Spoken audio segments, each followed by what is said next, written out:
Estamos celebrando hoy 10 años que tenemos aquí en Livingston, Centro de Vida. Me acuerdo que allá por septiembre, el 2 de septiembre del 2012, llegamos Griselda, Bridget y yo en una Suburban con una trailer pegada atrás, y ahí traíamos todos nuestros cachivaches. Ahí veníamos a trabajar aquí en Livingston y hemos conocido muchas personas, muchos han llegado, muchos se han ido y otros nos hemos mantenido. Hemos tenido altas, hemos tenido bajas, así como en la familia. Pero el trabajo de nosotros es discipular, servir, evangelizar. Entonces, escuchemos la palabra de Dios, que es lo más importante que podemos hacer en este día. Adoremos a nuestro Dios con la palabra de Dios que vamos a escuchar. Guardémosla en nuestros corazones para así poder alabarle durante toda la semana, haciendo cambios a nuestra vida según el Espíritu Santo nos está dictando hacer. Amén. Y ahora los dejo en muy buenas manos allá con mi hermano Ignacio Valencia, que el Centro de Vida de Cleveland está con nosotros hoy. Entonces ellos están visitando y están celebrando con nosotros nuestros 10 años que ya tenemos aquí. Ignacio, venga para acá.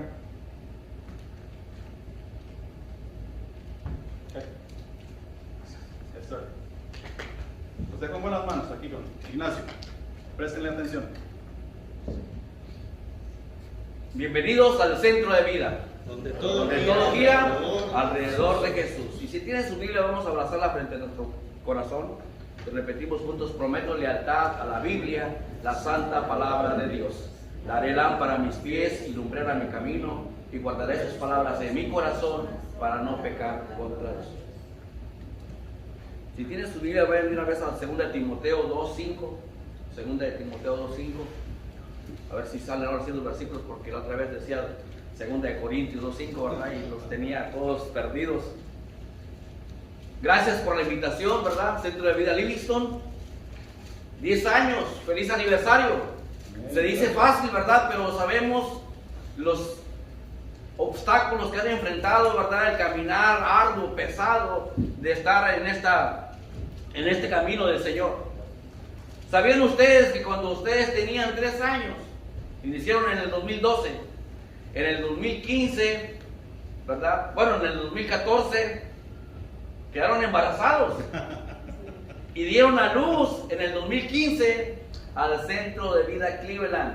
Amén. La iglesia madre para nosotros, ¿verdad? Es Centro de Vida Cleveland, porque fue la que dio luz a esa obra misionera allá en Cleveland. Por eso somos parte de ustedes, de estos 10 años de ustedes. Amén. Así es. Esto no se dio así de repente. Decía mi hermano, ¿verdad?, que todo fue en base a haber captado la visión de servir, evangelizar y discipular. Sé que vamos a hablar de discipulado durante toda la semana, ¿verdad? Y a lo mejor ya ustedes en sus mentes están diciendo: otra vez discipulado. El mes pasado vimos todo sobre el discipulado. Podemos ver todo el año sobre el discipulado y no acabamos, no terminamos de aprender. Yo sé que a algunos se les hace aburrido, pero eso es nuestra visión. En el menú del Centro de Vida siempre estará el discipulado. Ustedes van al pollo, así se llama, el pollo veloz, el pollo lento, el pollo loco. Van a encontrar pollo. ¿Por qué? Porque es el menú. Y en el Centro de Vida van a encontrar su menú, van a encontrar servicio, evangelismo, discipulado. No tenemos por qué sentirnos así, ¿verdad? No se quejen del tiempo. Decimos que todo el domingo es para el Señor. Amén. No los escuché. Ay, hermanos, que sus mensajes son como muy tardados, como de 2 horas. Los que piensan así, hermanos, ¿qué hubieran hecho en el tiempo de Jesús? Jesús sanaba, Jesús enseñaba y Jesús discipulaba durante todo el día. Sus 12 discípulos no fueron como ustedes, que recibieron solamente 2 lecciones y que algunos ni siquiera las terminan, quedan a medias. Los discípulos de Jesús fueron discipulados con un discipulado intenso de 3 años, hermanos. 3 años, 7 días a la semana, 24 horas con el Señor. Ellos miraban la enseñanza, ellos primero recibían la palabra, ¿verdad? Después la enseñanza y miraban los milagros que Él hacía. Les explicaba las parábolas en detalle, lo que la gente, ¿verdad? La multitud no se les podía explicar. Ellos en la intimidad de los 12, ¿verdad? Con el maestro, recibían. Porque ellos preguntaban, maestro, ¿qué quiso decir con esa de las semillas que fueron esparcidas en el camino y que cayeron en tal lugar? Y el Señor, con amor, les explicaba, ¿verdad?, el significado de cada una de ellas. También lloramos por el horario. Hermano Ignacio se tarda bastante en su prédica. Tampoco lo hubieran hecho cuando Pablo predicaba. Hechos 29:2 dice: y un joven llamado Eutico, que estaba sentado en la ventana, rendido de sueño profundo, por cuanto Pablo disertaba largamente, vencido del sueño, cayó del tercer piso abajo y fue levantado muerto. Entonces descendió Pablo y se echó sobre él y abrazándolo le dijo: no os alarméis, pues está vivo. Después de haber subido y partido el pan y comido, habló largamente hasta el alba, y así salió. Y llevaron al joven vivo y fueron grandemente consolados. ¿Ahí notaron un milagro? El muchacho estaba en la ventana escuchando a Pablo en el tercer piso. Tenía bastante sueño, ¿verdad? Y él cayó hacia atrás. Cuando quiso, cayó desnucado, muerto. Pero Pablo dice que bajó apresuradamente, ¿verdad? Y se echó sobre él. Lo abrazó. Y le dijo: Señor, resucítalo. Él estaba escuchando tu palabra. Y dice que lo levantó, ¿verdad? Que le dijo: está bien. En lo que ellos bajaron, ¿verdad? Él ya estaba como si nada. Y partieron el pan y comieron, ¿verdad? Pero entre más estudiamos de discipulado, más aprendemos y por lo tanto tenemos más que practicar. Tenemos mayor responsabilidad. Hay alumnos o discípulos que se sienten estancados y algunos hasta se han pensado en retirar de la iglesia. Otros se han retirado. ¿Por qué, hermanos? Porque ven más atractivo lo que el mundo les ofrece. Pero nosotros ya estuvimos en esa posición, ya estuvimos en el mundo, ya sabemos lo que el mundo ofrece. Miren, el mundo, aunque pinte el cuadro bonito, el cuadro realmente es horrible. Por ejemplo, te pinta el cuadro de un bebedor social que disfruta tomando la bebida. Pero el verdadero cuadro es el alcohólico empedernido que no puede dejar de beber, que ha sido abandonado por su propia familia, que lo han corrido del trabajo y que es un paria de la sociedad allá en la calle. Están los escuadrones de la muerte. Se juntan nada más para beber, según él, para sobrevivir. Otros te anuncian, en verdad, el cuadro de un fumador que disfruta el fumarse un cigarro y que le da el golpe. Mas no sabe que la realidad es que le está dando el golpe de muerte a su propia vida. Pero hay un verdadero cuadro también, que el mundo es el que más vende, el más bonito. El que dice, ¿verdad? Vive la vida como tú quieras. Vida solamente hay una. Por lo tanto, vívela, gózala y disfrútala, que el mundo se va a acabar. Y es el cuadro que todo el mundo compra. Ese es el que yo quiero. Es el que quiero colgar ahí en mi familia, en mi casa, en mi hogar.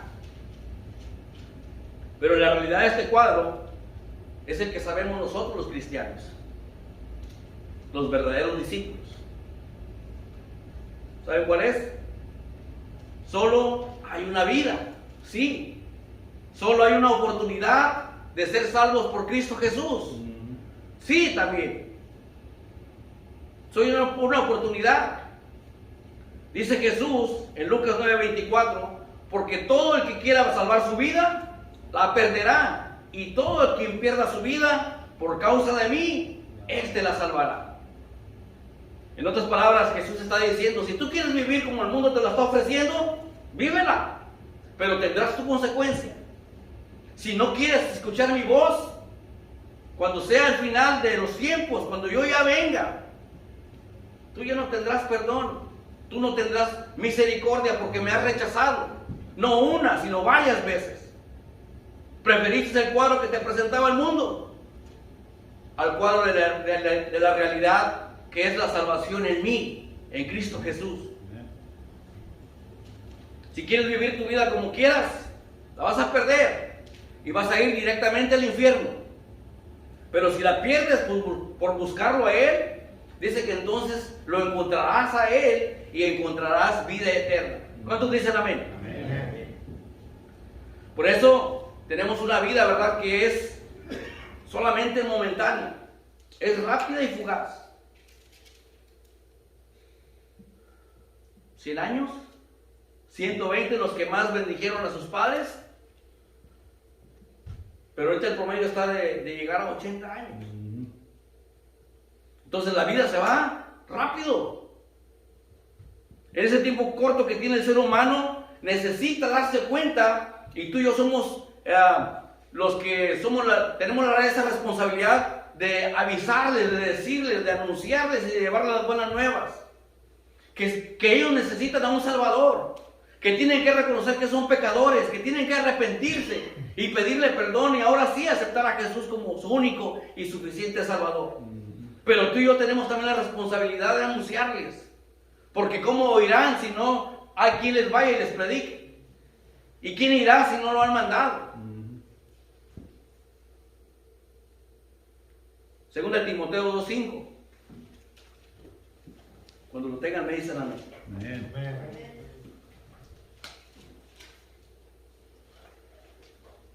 Y dice la palabra de Dios, y también el que lucha como atleta no es coronado, sino lucha legítimamente. ¿Estamos bien? Amén. 3 cosas importantes que debemos de aprender como buenos discípulos del Señor Jesús. Número 1, la vida cristiana es como una carrera. La vida cristiana es como una carrera de atletismo. Número 2, tú y yo somos los atletas de Jesús. Y número 3, la meta es Cristo. A mí me gustan, ¿verdad? Me encantan más bien los ejemplos prácticos del apóstol Pablo, que aún a pesar de lo que le viene pronto, Pablo le escribe esta segunda carta a Timoteo, a su joven discípulo, a su hijo amado. Y Timoteo ya había sido discipulado por el apóstol Pablo, y ahora había aceptado el llamado de Dios para ser pastor de una iglesia allá en Éfeso, la actual Turquía. Entonces Pablo está encarcelado en Roma y pronto sería condenado y ejecutado por órdenes del emperador romano Nerón. Pablo pareciera que presiente que el tiempo se acerca. Y esta segunda carta a Timoteo no solamente es la última carta que tenemos de Pablo, sino que hay un tono de urgencia y pasión que se puede esperar de un hombre que sabe que sus días están contados y que pronto serán caminados hacia la muerte. Yo no sé qué haría, o usted qué haría, si tuviera en agonía para morir, o que supiera que ya le quedan pocas horas para vivir, pocos días. ¿Cuáles serían los últimos consejos que usted le daría a su familia, a sus hijos, a sus nietos? El apóstol Pablo sabía claramente, ¿verdad?, lo que tenía que hacer, los consejos que le daría a su hijo en la fe, a Timoteo, y también su discípulo. Y ahora, un pastor que había aprendido de él. Entonces, sus consejos son de ánimo, de que se tenía que esforzar constantemente y que con perseverancia, que predicara la palabra de Dios, ¿verdad?, que lo hiciera en tiempo y fuera de tiempo, es decir, que predicara siempre, en todo momento y en todo lugar. Le dice, redarguye, reprende, corrige, exhorta, con toda paciencia y doctrina, y le da una advertencia también. Y le dice, ¿verdad?, que habrá falsos discípulos que se apartarán de la verdad y se volverán a sus fábulas, y le da este consejo. Segunda de Timoteo 4:5. Pero tú, sé sobrio, soporta las aflicciones, haz obra de evangelista, cumple tu ministerio. Un discípulo de Jesús tiene que tomar en cuenta este mismo consejo que le dio Pablo a Timoteo. Debemos de ser sobrios.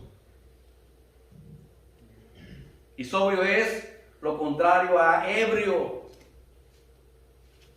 Los cristianos no estamos llamados a seguir tomando como tomábamos anteriormente, si es que tomaron algunos. Ahora tienes que mantenerte sin tomar. Y sobrio es una persona que no está bajo los efectos del alcohol. Pero también es aquel que no tiene que usar palabras para adornar lo que va a decir o hacer, sino que tiene que actuar bajo la ordenanza de los mandamientos de Dios. Simple y sencillamente. Aquí solamente su servidor es un vaso de barro, como decía la canción del alfarero. Aquí lo importante siempre es y será Cristo Jesús, nuestro Señor y Salvador. Amén. Amén. Entonces, número 1, la vida cristiana es como una carrera. La vida cristiana es como una carrera. Y dice el versículo, y también el que lucha como atleta no es coronado, sino lucha legítimamente. En el atletismo hay varios tipos de carreras. Amén. Carrera de velocidad, de 100, 200 o hasta 300 metros planos. Carreras, bueno, esta es la carrera que se premia por el más veloz, el más rápido. Hay carreras con obstáculos, con vallas, 100, 110 y 400 metros. Pero también, ¿verdad? Estas son carreras cortas.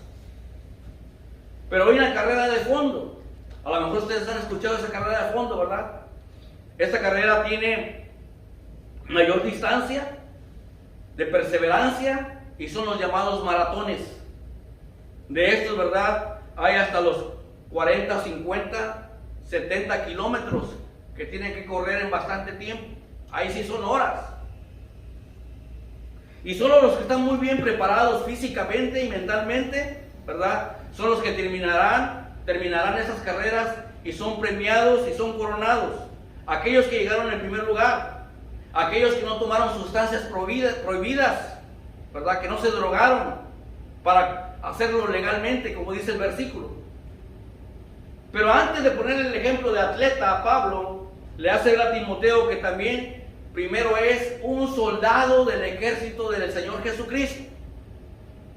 Yo le digo que me gustan los ejemplos de Pablo porque cada ejemplo, ¿verdad? Le decía, hey, eres como un atleta, ahora eres como un soldado. Y entonces, ¿verdad? Le dice que es un soldado del ejército del Señor Jesús. Usted y yo podemos tener X ministerio. Hermano Vicente, ¿verdad? Pastor, su servidor pastor, hermano Abel, líder. Aquí habrá, ¿verdad? Otro líder, hermano Juan. Joel está ahí, ¿verdad? También preparándose. ¿Qué sé yo? Puede ser el encargado de la cafetería. Y déjeme decirle que el que sirve en la cafetería, para Dios es la misma cosa, ¿verdad? La misma responsabilidad que el que predica su palabra. Aunque nosotros lo veamos como, yo soy el cafetero. No, es el servicio importante también. Es el mejor servicio que nos dan de tomar, ¿verdad? Nos reciben con alegría. Y aquí, ¿verdad? La introducción de Pablo es como en otras cartas. Primeramente le da un reconocimiento por adelantado que él dice que es un apóstol por voluntad de Dios, no por voluntad de hombre. Al apóstol Pablo no lo puso Pedro, no lo puso ninguno de los apóstoles anteriores. Él fue llamado por nuestro Señor Jesucristo. Y ustedes dirán, ¿cuándo? Cuando iba rumbo a Damasco.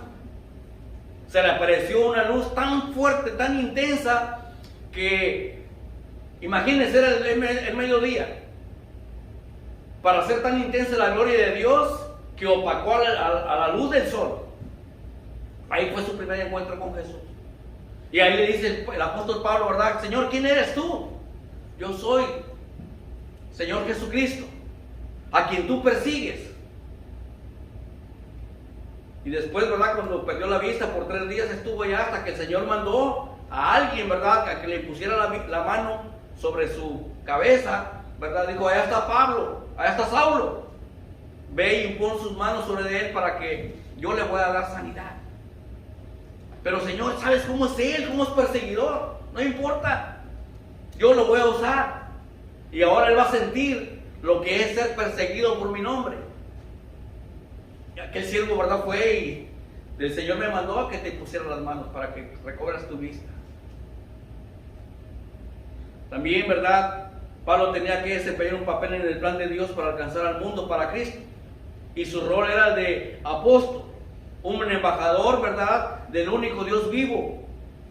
Entonces, así como Pablo tenía un papel que desempeñar como apóstol, ¿verdad?, usted y yo también tenemos un papel que desempeñar en la obra que nos ha puesto.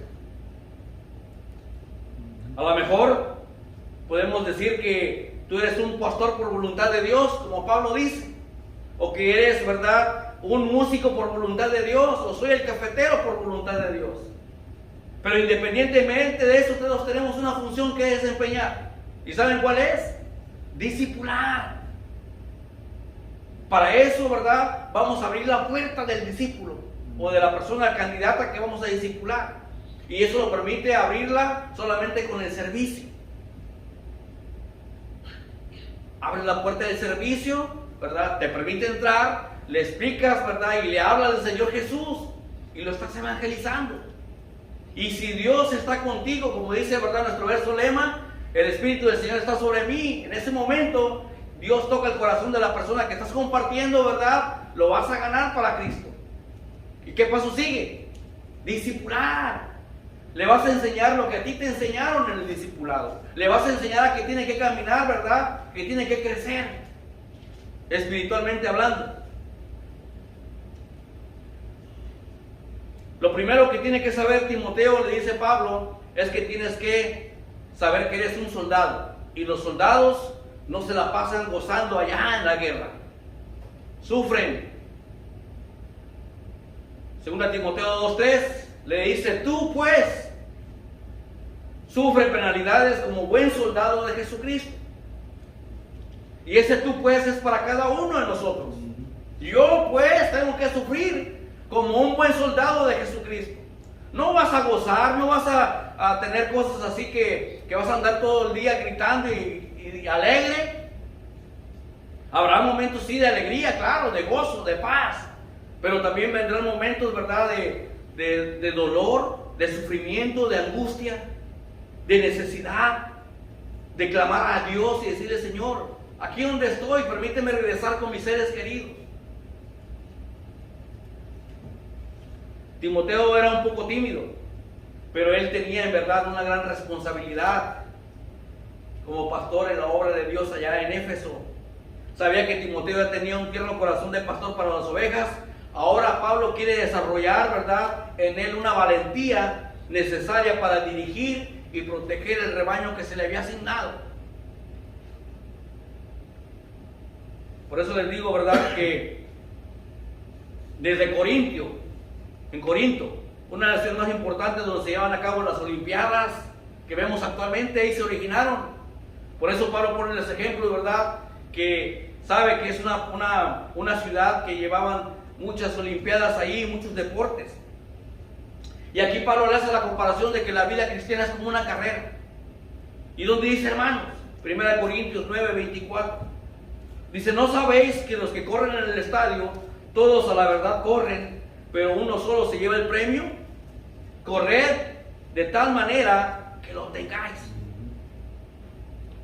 La carrera cristiana tiene sacrificios que debemos hacer. Dice la misma palabra, todo aquel que lucha, de todo se abstiene. Ellos, o sea, los del mundo, a la verdad para recibir una corona corruptible. Fama, dinero, ¿verdad?, mujeres, lujos y todo el reconocimiento del mundo. Pero esa corona es corruptible.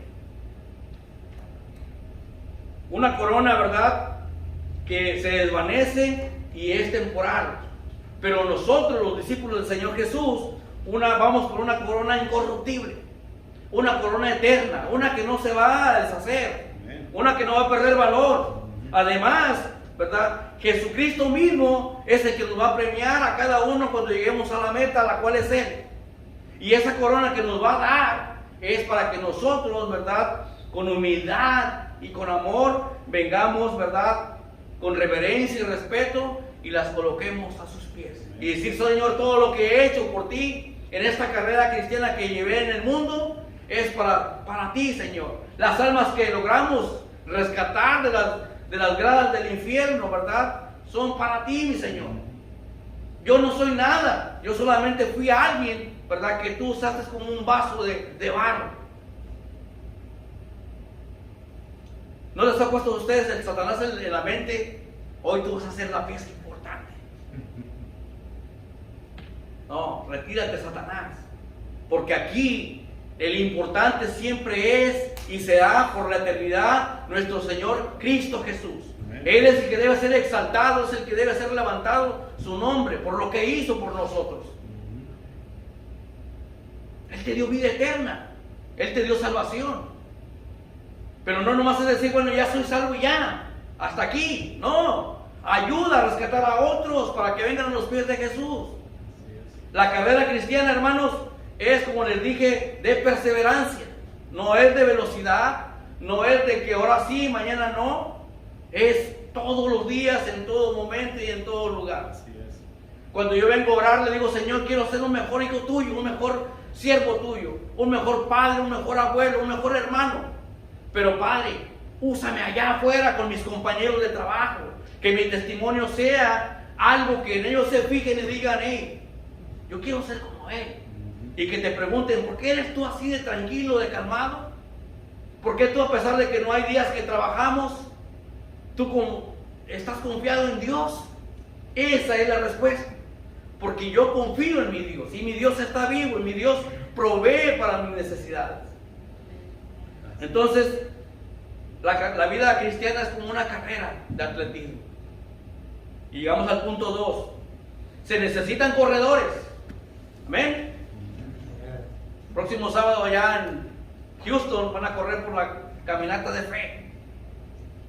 Y esos corredores, ¿verdad?, somos tú y yo. Tú eres el atleta de Cristo. Punto número 2. Al principio del capítulo 2, ¿verdad?, 2:1 de 2 Timoteo, encontramos las palabras claves para no desmayar o abandonar la carrera cristiana.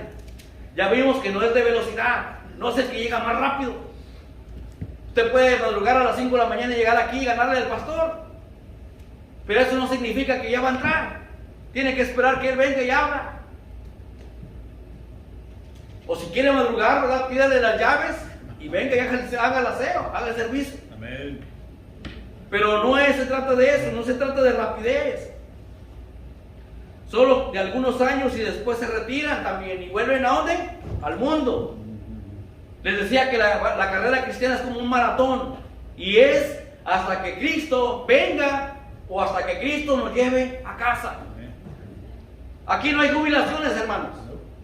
Aquí ni piense mi hermano Vicente o yo, ¿verdad?, o hermano Ricardo, que a los 66 años se van a retirar. No. No se trata de eso. Aquí hasta que el Señor nos llame. Yo me veo de 80 años todavía predicando. Amén, hermanos. Amén.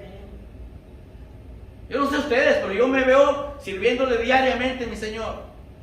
Entonces, el primer consejo, ¿verdad?, es que como atleta necesita los consejos de un entrenador.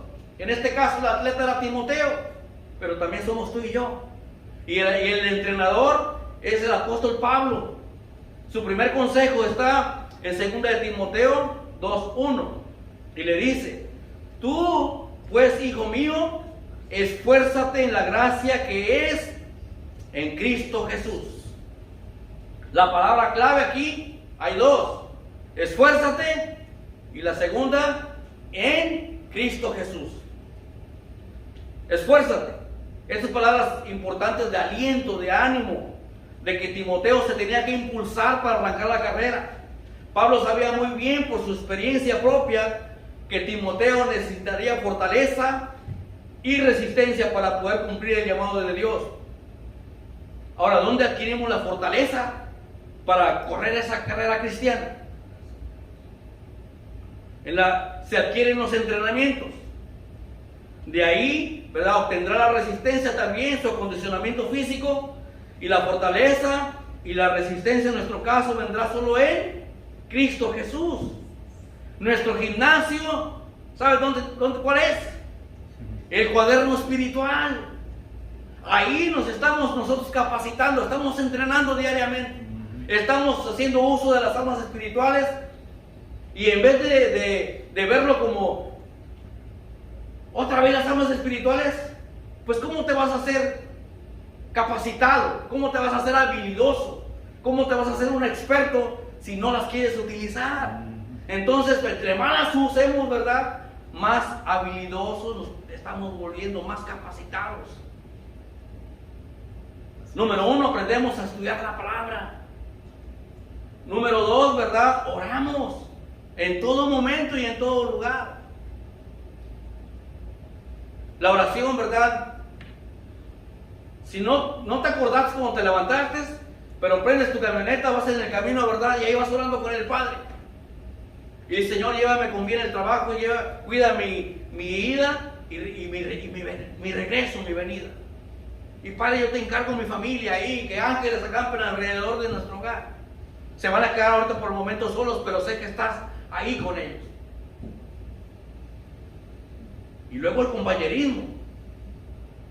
Pero el compañerismo, ¿verdad?, debe ser más en compartir la palabra y después disfrutar lo que vamos a compartir. Porque un compañerismo de solamente, ¿verdad?, ir, comer y cenar y regresarnos no es compañerismo. Esa fue glotonería. Tenemos que compartir algo de la palabra de Dios. Cuando menos comparte tu testimonio con los que están ahí. Que se haga la plática, ¿verdad?, amena, que se haga algo de que tú vas a impulsar, a motivar a tu hermano, que a lo mejor está triste. Los pastores también nos entristecemos, hermanos. Amén. Y a veces decaemos, ¿verdad? Pero sabemos que ahí está Pablo, o más bien que ahí está Dios a través de Pablo diciendo: esfuérzate, Ignacio, esfuérzate, sé valiente, levántate. Y cuando uno piensa, ¿verdad?, que no están llegando las almas a la iglesia, que no hay salvación, que estamos solamente los mismos, ¡hey, alégrate! Porque atrás de ti vienen tus nietos, atrás de ti vienen tus hijos y tus vecinos. Amén. Dicen que una vez un pastor estaba predicando y predicaba él solo. Él alababa, él predicaba, no tenía nadie. Y así eran todos los días. Y no llegaba nadie, pero él, firme, ¿verdad?, iba y predicaba la palabra de Dios. Iba y alababa al Señor. Y un día, ¿verdad?, la gente empezó a salir de las casas y dijo: hey, hoy es domingo, ¿no vino el pastor? ¿No hemos oído sus alabanzas? ¿No hemos escuchado que predique la palabra? Vayamos a ver qué pasa. Estaba enfermo. ¿Y saben qué? No fueron 1, 2, 3, 4, 5. Fueron una docena de vecinos que escuchaban, que tenían temor de llegar a la iglesia, pero que estaban escuchando la palabra, ¿verdad? Y cuando le dijeron: queremos que vaya, te vamos a acompañar, el pastor se dio cuenta de que no era en vano por lo que él creía que estaba predicando solamente. Y después su iglesia que decía ya eran 12. Se habían animado, pero ¿sabes por qué? Porque se esforzó, porque perseveró, porque estuvo predicando, estuvo siendo fiel, se paró firme por el Señor Jesús. Y el Señor Jesús, ¿verdad?, le dijo: aquí están estos 12 para que empieces. Una vez más, ¿verdad?, Pablo le dice 25 veces, como su entrenador a Timoteo: tienes que ser fuerte, tienes que resistir en tu labor en Éfeso. No va a ser fácil. Vas a tener, como dijo mi hermano Vicente, altas y bajas. Vas a ganar almas y también se van a ir. Y pensarás que te vas a quedar solo, pero acuérdate de aquel pastor que predicaba y alababa solo. Y hoy en día es una de las más grandes iglesias. Todo porque se esforzó, perseveró, pero sobre todo porque confió en su Dios. El Dios que tú y yo creemos también y que está vivo. Amén. Parece que Timoteo era tímido y que también por naturaleza se desalentaba con facilidad. Así que necesitaba que Pablo frecuentemente le dijera: esfuérzate, Timoteo, esfuérzate. Tú eres mi discípulo, el más avanzado. Eres mi preferido. No decaigas. Como si a usted le dijera, ¿verdad, hermano Vicente? Tú eres mi discípulo favorito. Aunque él sabe que todos sus discípulos son favoritos. Pero a veces para animar, ¿verdad?, necesitamos ese ánimo, ese empuje. Esa palmada de decir, hey, levántate, vámonos. Una ocasión yo estaba en casa, ¿verdad?, triste, pensando, no crecemos en la obra. ¿Sería yo el que quise venir para acá o fue el Señor el que me llamó para acá? Y Dios me mandó inmediatamente, ¿verdad?, en ese momento, una respuesta. Me habló mi hermano Luis Ortega y me dijo, hermano Ignacio, ¿cómo estás? La verdad, hermano. ¿Qué tienes? Estoy triste, estoy desanimado. Dijo, mire, el Señor me ha puesto en mi corazón que yo lo invite y usted va a predicar allá en el campamento. ¿Podría hacer eso? Yo le dije, amén, y me levanté, ¿verdad? ¿Cómo el Señor inmediatamente te contesta? A veces tarda un poquito, porque también las fuerzas del mal se oponen. ¿Se acuerdan cuando Daniel oró y no llegaba a la oración? Tardaron 3 semanas para llegar a la respuesta del Señor, pero el Señor la había enviado inmediatamente. Solamente que el príncipe de Persia, o sea, el demonio que estaba encargado en ese lugar, ¿verdad?, no permitía que llegara la respuesta de Dios a Daniel. Y el ángel le dijo a Daniel, el Señor escuchó tu oración, solamente que estuvimos luchando, ¿verdad?, hasta que no vino el otro ángel a ayudarme para que pudiera llegar a ti la respuesta de Dios. Y tienes que ser valiente, te tienes que esforzar también. ¿Sabes por qué los que abandonan la carrera por no poder seguir? Porque ya no se quieren seguir esforzando.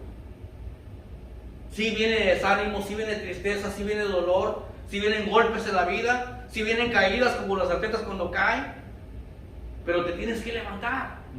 Y Cristo te da la mano y te dice, levántate. Sigue corriendo por mí, por mi causa, por mi nombre. Y cuando el que abandona, el atleta que abandona una carrera, es lo más vergonzoso que le puede suceder. El ridículo. De tanto que se esforzó, que tanto que entrenó, para al último abandonar. Por no querer seguir luchando, por no querer seguir corriendo, por no querer perseverar. Isaías 40:31 nos dice, ¿verdad?, cuando nos sentamos cansados, cuando nos sentamos que ya no podemos más, ¿qué tenemos que hacer? Dice, los que esperan en Jehová tendrán nuevas fuerzas, levantarán alas como las águilas, correrán y no se cansarán, caminarán y no se fatigarán. Entonces, ¿de quién vamos a recibir esa fuerza para continuar corriendo? De Dios, de Jehová, de Jesús y del Espíritu Santo. Solamente que tenemos que esperar en Él. Esto de esperar no es que tú te sientes a ver quién llega a la iglesia, quién llega a tu centro, sino que está hablando de que tenemos que confiar en Él. Nosotros tenemos que hacer la actividad, el trabajo de invitar, de salir, y Dios nos dará ese ánimo, esas nuevas fuerzas como las águilas. Sin embargo, tememos de recibir su fuerza. Por lo tanto, Pablo, ¿verdad?, empujaba a su discípulo Timoteo y le dice que se tenía que esforzar. Y Dios hace el recurso de su fuerza disponible para todos sus hijos y para todas sus hijas. Solamente que a veces nosotros no la queremos recibir o tenemos temor de pedirla. Efesios 6, de 10 al 11 dice, por lo demás, hermanos míos, fortaleceos en el Señor y en el poder de su fuerza, vestidos de toda la armadura de Dios para que podáis estar firmes contra las acechanzas del diablo. Pero como les decía, no va a llegar si nosotros nos sentamos pasivamente, nos acostamos en el sofá y cruza su pie. A ver qué me manda el Señor. No, tenemos que levantarnos. No tengo trabajo, pero a ver qué me manda el Señor. Yo que estoy en la casa, que me buscan las compañías a mí, fuera tan importante. Tienes que salir tú a meter aplicaciones, no 1, 5, 10, 20, las que sean necesarias. Entonces pueden saber que tú necesitas un trabajo. ¿Por qué para trabajar no renegamos de las distancias? Yo les digo porque yo supuestamente el año pasado di la vuelta al mundo por las millas que he ido en el trabajo, según Google. ¿Y por qué cuando te dicen vamos a la iglesia dices, ya está Livingston, está bien lejos? Y luego no la pusieron en el centro, hasta allá cerca al lago. ¿Y trabajar? Vas a ir hasta Puerto Arturo, hasta Galveston. Yo no digo, no voy a ir hasta allá. Allá me mandaron, allá tengo que ir. Entonces, le dice Pablo a Timoteo dónde se tiene que esforzar y le especifica de dónde vendrá la fuerza, que es en la gracia que es en Cristo Jesús. Él es el único que te puede dar la fuerza cuando estés desanimado, triste, agotado, cansado, que no te quieres levantar. Jesús es tu fortaleza. Amén. Él es tu fuerza. Así que esta fuerza radica solamente en Él.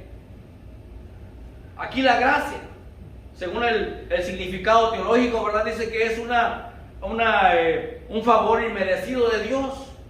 Tú y yo no merecíamos que Dios nos rescatara. Sin embargo, Dios mandó a su único Hijo a morir en lugar tuyo y mío. Y aún estando muertos en vuestros pecados, Cristo murió por vosotros. Cristo no esperó que revivieras para que vinieras a Él. Cristo fue obediente. Y dice que su obediencia fue hasta la muerte y muerte de cruz. Por obedecer al Padre. Y esa obediencia hacia el Padre, ¿verdad?, hizo que nos diera a nosotros salvación y vida eterna. Amén. Amén. Y ahora somos discípulos de Él. Tenemos que querer parecernos a nuestro Maestro. Así es. ¿En qué? En todo. En lo que enseñaba, en lo que Él, ¿verdad?, practicaba. Porque ese es un verdadero discípulo. El que hace las cosas que hace su Maestro. No hay nada que pueda hacernos tan fuertes como decir con valor y con firmeza, soy un hijo de Dios en Cristo Jesús. Y tengo el amor o el favor de Dios, ¿verdad?, a pesar que no lo merece. Si usted en esta carrera cristiana encuentra un obstáculo, usted diga con fortaleza en su corazón, yo soy un hijo o una hija de Dios. No me voy a dejar ahí tirado. Me tengo que levantar y tengo que seguir corriendo. La carrera cristiana es de maratón, pero es como las otras anteriores, con obstáculos, con vallas. No es un parque así como el que van a ir a correr, ¿verdad?, el sábado, tranquilo. No, hay obstáculos. Satanás siempre pondrá algo que te impida que sigas corriendo. Así es. Pablo, ¿verdad?, le dice a Timoteo, como le explicó en 2 Corintios 12:9. Dice, y me ha dicho, bástate mi gracia, porque mi poder se perfecciona en la debilidad. Por tanto, de buena gana me gloriaré más bien en mis debilidades, para que repose sobre mí el poder de Cristo. ¿Cómo podemos ver el poder de Jesús en alguien que se cree que Él sabe todo? Pero si tú eres pobre de corazón, si tú eres humilde, si tú muestras un corazón contrito y humillado ante Él, brillará la gloria de Dios y te usará a ti. Pero no es para que tú te creas que tú eres el que hace todo. Solamente eres un vaso de barro, moldeado a la forma que Él quiere que tú seas, para Él, para su gloria y su honra.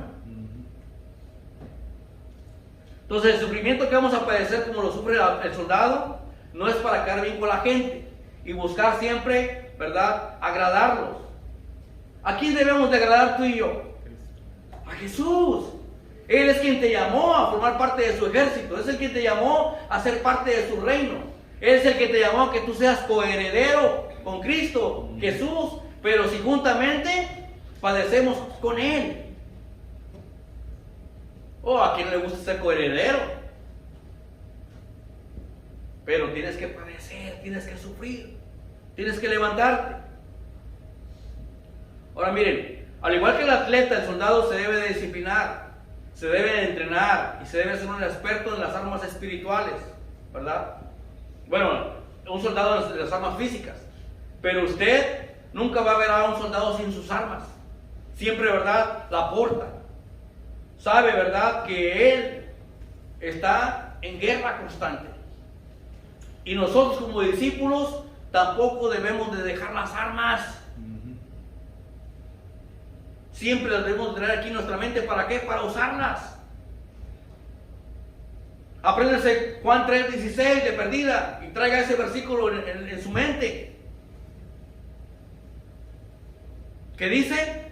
Por cuanto Dios amó al mundo, que ha dado su Hijo unigénito, para que todo aquel que en él cree no se pierda, mas tenga vida eterna en Cristo Jesús, Señor nuestro. Ya les decía yo, usted va orando en el camino, usted va orando de regreso, usted ora cuando llega a casa.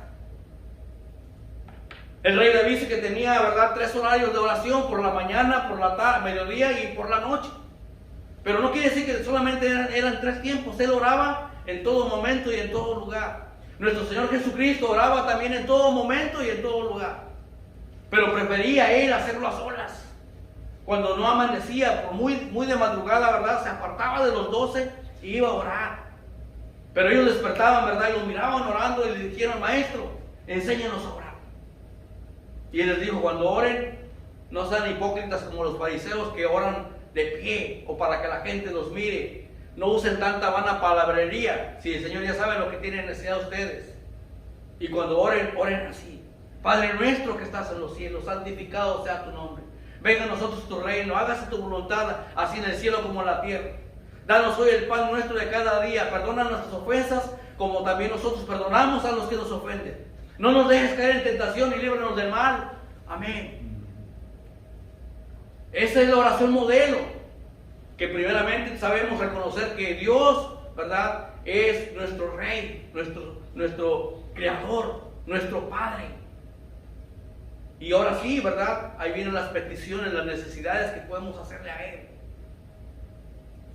Entonces, tus armas espirituales como discípulos siempre deben de estar contigo. Y esto nos lleva, ¿verdad?, al punto número 3. La meta es Cristo. Todos tienen metas, amén. Una carrera pública, una buena posición social, ser autosuficiente económicamente. Pero los verdaderos discípulos de Jesús tenemos una meta, y no es ninguna de estas que mencioné antes. Nuestra meta es Jesús. La vida aquí se va a acabar, pero tenemos una eternidad por delante para estar con el Señor. ¿A quién te gustaría conocer allá? ¿Al rey David? ¿A Sansón? A Jesús principalmente. Y claro, ahí vamos a encontrar, ¿verdad?, a Moisés, a Elías, a Pablo y a todos los héroes de la fe, a Abraham. Hechos 12, 1 al 2 dice: por tanto, nosotros también, teniendo en derredor nuestro tan grande nube de testigos, despojémonos de todo peso y del pecado que nos asedia, y corramos con paciencia la carrera que tenemos por delante, puestos los ojos en Jesús, el autor y consumador de la fe, el cual por el gozo puesto delante de él sufrió la cruz, menospreciando el oprobio, y se sentó a la diestra del trono de Dios. Aquí nos está hablando también Pablo, ¿verdad?, que es una carrera, la cual tú y yo estamos corriendo. Y dice que los ojos puestos en Jesús, Él es la meta. Ahora el mundo te va a ofrecer otras metas. ¿Para qué? Para distraerte, para que no caigas. Estamos rodeados de tan grande nube de testigos. No se refiere a la gente que ha muerto y que están en el cielo y que nos están observando desde arriba. Significa a la gente que nosotros nos está diciendo algo, nos está testificando a nosotros. Nos está poniendo el ejemplo de que tenemos que seguir adelante hacia la meta, que es Jesús. Y siempre tenemos testigos alrededor nuestro. Dice aquí como una nube de gente. O sea, multitud de gente están. Por eso no se admire cuando digan: ay, parece que nos están viendo. Pues si es que tú eres hijo de Dios, hija de Dios. Los ojos del mundo están sobre nosotros.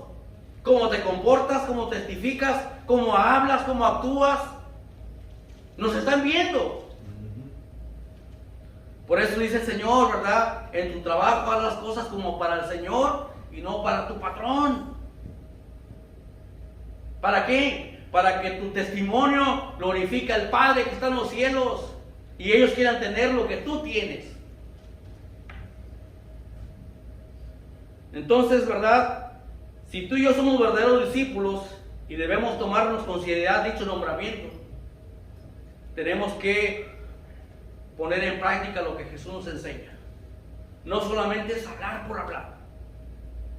Aquí lo nuestro es hablar, pero hacer. Dice que las palabras convencen. Tú puedes enamorar a una muchacha fácilmente, pero los hechos arrastran. El ejemplo de nuestro Señor Jesucristo arrastró a miles y miles de discípulos que hemos llegado hasta la actualidad y a los que aún están por llegar. Porque Él no solamente enseñaba y hablaba la palabra, sino que Él la practicaba, Él la vivía. Por eso se admiraban los fariseos. ¿Quién es este que enseña con tanta autoridad? Él era la palabra en acción. Él es el verbo, dice Juan. Y el verbo, hermanos, es acción. Es la palabra en acción, viva y eficaz. Entonces, el secreto de la frase aquí es: puestos los ojos en Jesús. Yo les decía, ¿verdad?, que a los caballos, y no quiero que digan después, hermano, digo caballos o yegos. No, porque a veces la toman a pecho. Son ejemplos. Los caballos les ponen orejeras y nosotros vamos a tener que imaginarnos que tenemos algo aquí, ¿verdad?, que no nos permite ver para los lados. ¿Por qué? Porque nuestros ojos están en la meta, que es en Cristo Jesús. Si tú no tienes una meta, no vas a llegar a ningún lado. Vas a andar dando vueltas, como el pueblo de Israel en el desierto. Pero si tú tienes una meta, que es Cristo Jesús, vas a llegar, vamos a llegar. Tenemos que seguir haciéndolo, porque Él es el perfeccionador de la fe. Él mismo corrió la carrera. Él dejó al lado todo el peso que le agobiaba. Él dejó su familia. Nosotros también tenemos que dejar a la familia cuando éstas nos prohíben que seamos hijos de Dios. Pero sobre todo debemos de dejar el pecado, que es la que no nos permite correr como debemos de correr. Que seamos ligeros en nuestro correr. El pecado nos arrastra hacia atrás. Es más, si no lo confesamos, nos hace inútiles para el Señor. No podemos seguir corriendo. El mismo Jesús nos da el fortalecimiento, porque Jesús, solamente Él puede hacer lo que otros no pueden. Si nos enfocamos en Jesús y no lo perdemos de vista, llegaremos a la meta. Si aprendemos a poner los ojos en Jesús, entonces encontramos la fuerza que nos es impartida. Ese es el secreto de la carrera llamada de la fe. En Él puedes encontrar las fuerzas para atreverte y comenzar esa vida de fe hoy. En Él descubre la fuerza para continuar. Mis hermanos, Él no solo está arriba, Él está en todo lugar y está dentro de tu corazón si le has recibido. Amén. Ya para terminar, mientras los músicos se preparan. La vida cristiana, hermanos, nos enseña Pablo hoy, esta tarde, es una carrera que se tiene que correr con perseverancia, con esfuerzo, con constancia y con fe. Y tú y yo somos esos atletas de Jesús. A nosotros no nos patrocina el mundo, nos patrocina Jesús. Su Espíritu Santo dice que está sobre y en nosotros. Tenemos nosotros que correr esta carrera. ¿Saben por qué? Porque hay muchos que todavía no le conocen y no le han recibido. Y nosotros somos parte de llevar el Evangelio a aquellos que no le conocen o que no le han recibido, o a aquellos que aún se han resistido ante Él. Usted y yo somos una prueba de que Dios está vivo y existe, y está en todo lugar, y en este lugar está hoy. mis hermanos, no decaigamos. 10 años, que vengan 80, 90 más, hasta que Él lo diga, ¿verdad? Pero mientras seguimos corriendo, seguimos peleando, seguimos perseverando. ¿Te sientes cansado, desanimado? Aquí está Cristo Jesús. Ven al altar, pídele fuerzas, pide lo que tú necesitas para seguir corriendo esta carrera. Amén. Y Dios me lo bendiga.